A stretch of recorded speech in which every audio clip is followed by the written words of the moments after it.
Hello, I'm Tarina Nicole, leather crafter and accessory designer, and these are 7 essential tools for leather crafting and accessory making. Now, consider the fact that none of these tools are a sewing machine.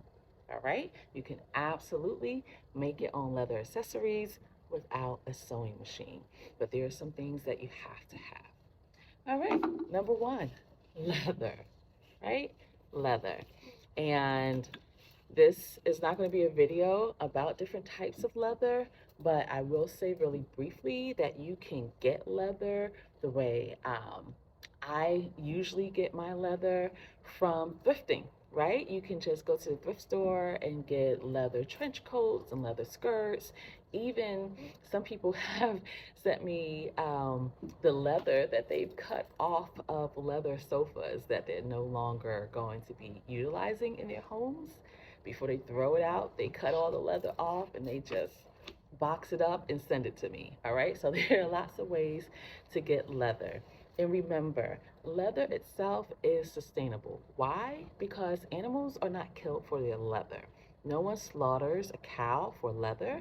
Leather absolutely is the byproduct of the food industry.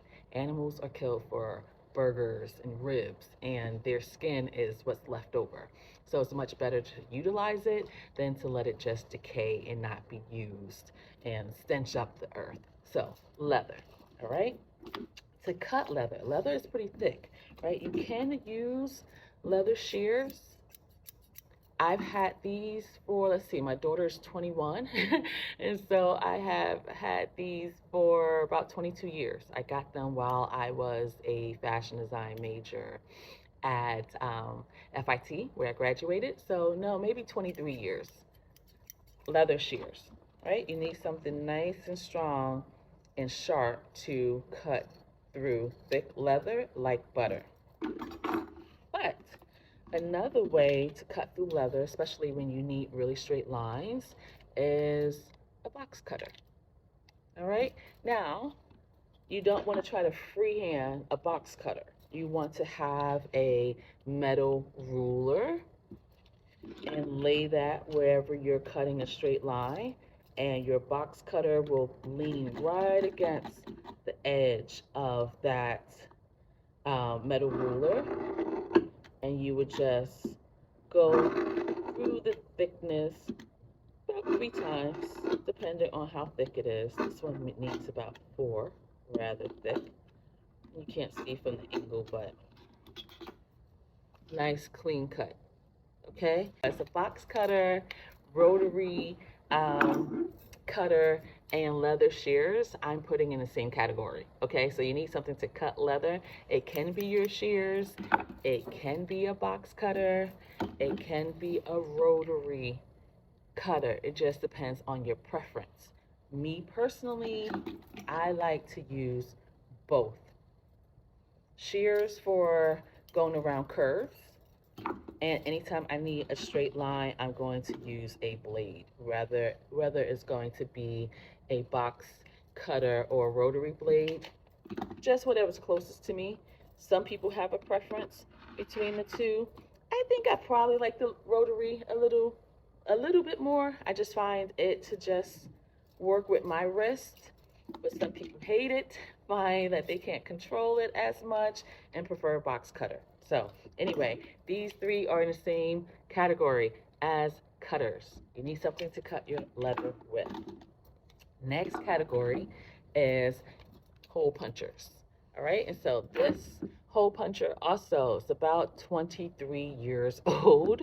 I got it while I was a student at FIT studying for my degree in accessory design. And so this has several sizes, and so you just adjust it for the size that you need. This one's very heavy duty, but I've seen cheaper ones on Amazon. I've actually bought cheaper ones for like students on Amazon, and you don't see any of them here because eventually they get wonky, they get weak.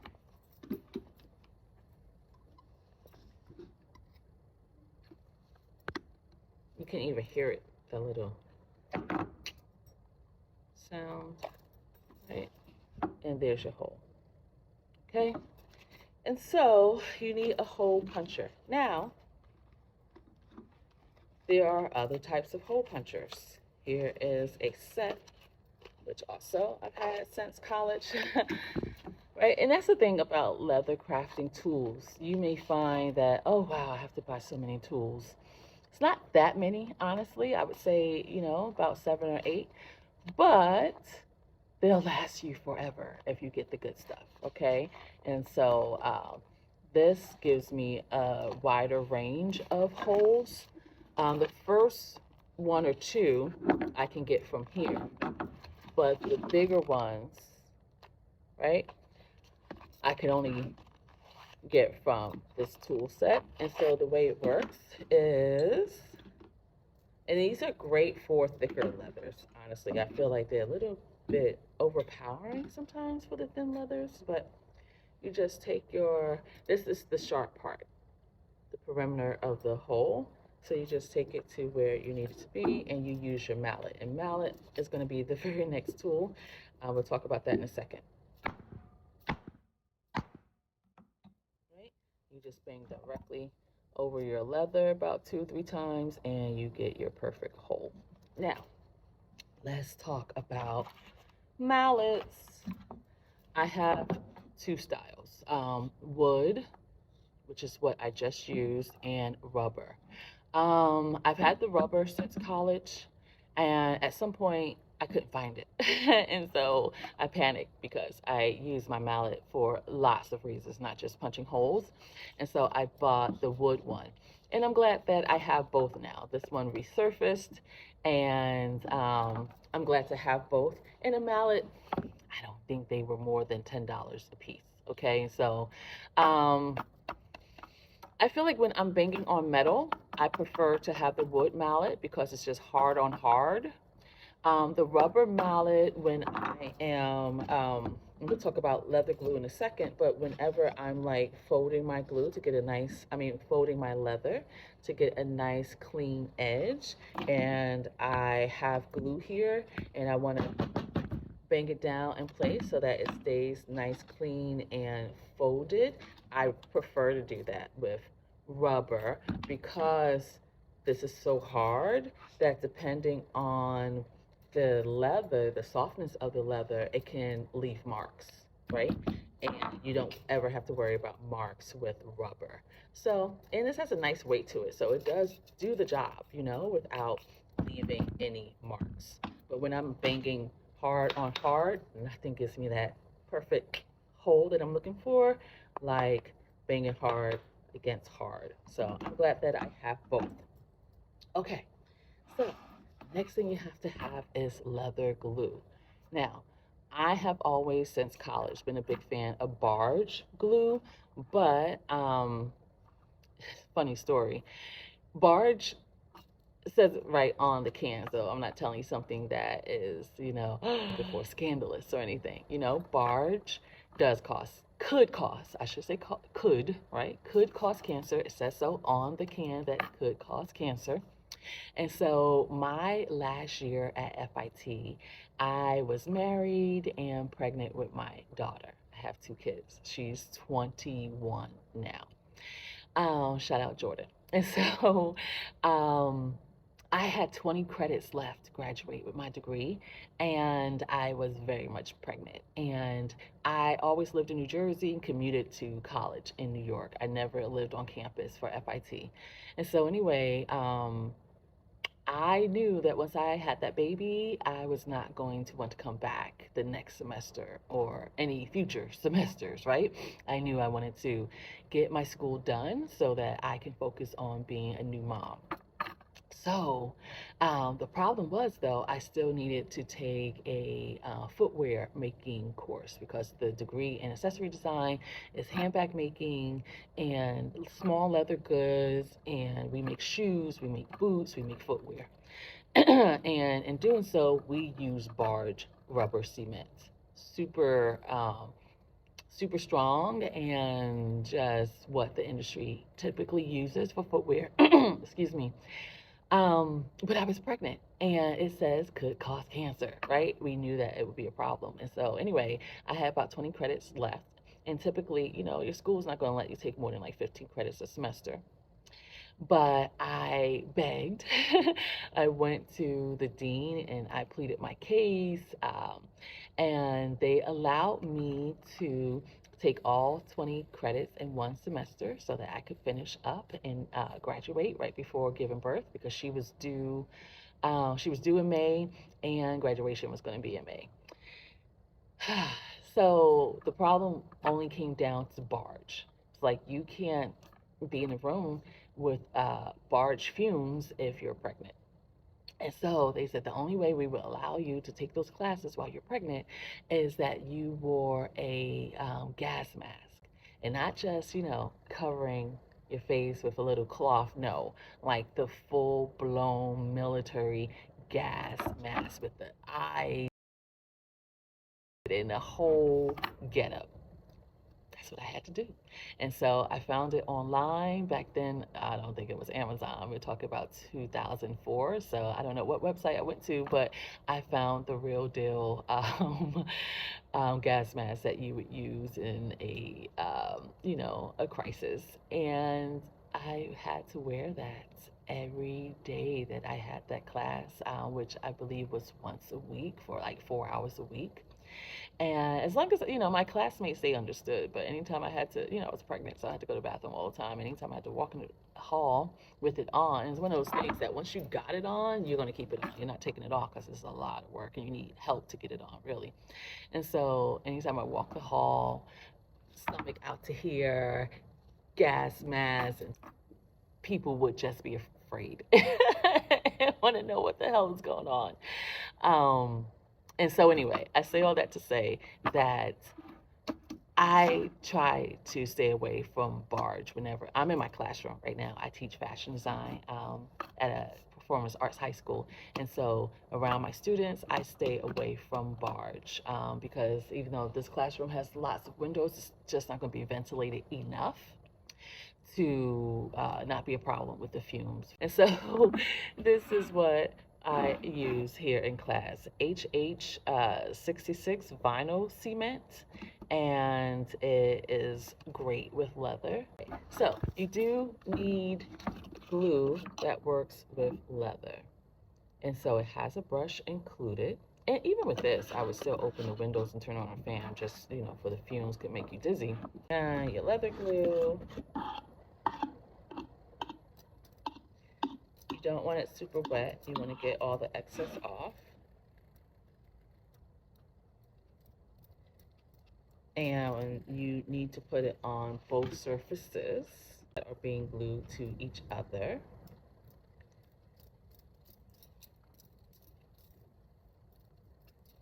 And you need to allow it to get what's called tacky. And so that means that it's no longer wet, it's sticky. You want it to not dry, bone dry, but you no longer see the shiny, wet part once it looks no longer shiny, like this first one is starting to look. That's called tacky. That's when it becomes a little sticky to the finger. That's when you get the strongest bond. If you put wet on wet, you'll be able to move it and slide it and adjust it. But when you put tacky on tacky, that thing is stuck, okay? And that's what you want. So putting tacky on tacky, like so. And that's when you would bring in your rubber mallet, right? And so that's a nice, good bond. And you just let it dry for a permanent bond.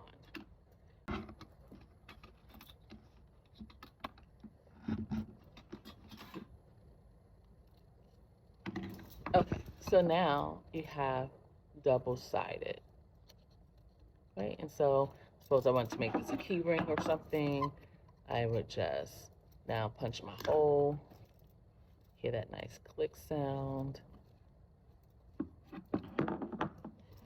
and I can use my arm to push it through like so.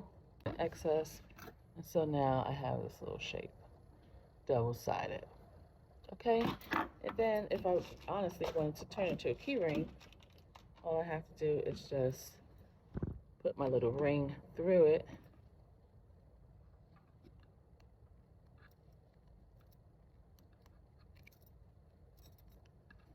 Like so. And now I can add my keys, right? Really simple. So, again, just made an accessory, didn't do any sewing, right? So sewing is not a requirement of leather crafting because the glue is so strong and so permanent. Okay, and also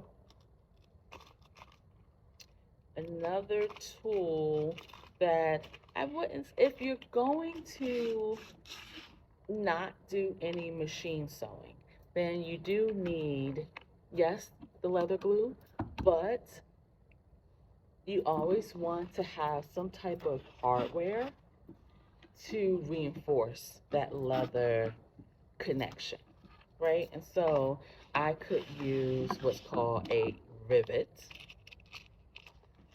Bring this here. So I have a bunch of rivets in different sizes. And because I use a gold ring, I'm going to find a gold rivet. So I'm just going to punch a hole, and you determine the hole that you need by the size of your rivet. And so this rivet, I would just find a hole that is about the thickness of my rivet, and in this case, it's this hole right here. And I punch it through my leather.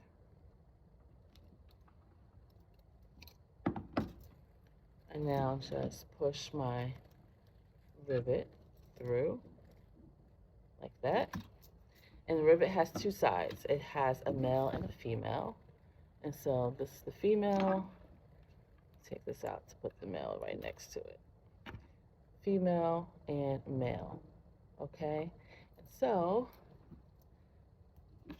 I'm pushing my male through the little hole we just punched. I'm taking my female, putting it on the back side, and you just push it until you feel it like snap to each other. So it looks like this right now, right? But to make it not come loose, you want to take this little plate, place it down. All right, and then you want to take this little guy. It has a little concave side on one side and it's flat on the top. And so this has two concaves, one for one side's rivet and a smaller for the smaller rivet. Since we're using the smaller rivet, we just put that female side right in that little circle. And this concave goes on top. And then using my wood mallet, I just give it 2 bangs, but you got to be right direct, right? Because if you're not, and you bang your finger, that's going to hurt. Okay, so 1, 2. Super flat now. Super flat. And now I have a little key ring. No sewing necessary. Okay, so there's plenty of things that you can make with leather that doesn't require sewing. But there's even more you can make if you do sew. And so the last thing that you would need would be sewing thread. This is really thick and strong, and a leather hand needle. All right, and so if you have these tools, you have everything you need to get started with leather crafting. In the next video, I will show you how to use more of these tools. Have a great day. Once you've made your leather key ring, you can leave it this way, particularly if it's just for yourself. This is totally acceptable. But if you were planning to now sell leather key rings, you want to take it to the next step, which is to paint your raw edges. But I'll show you how to do that in a future video.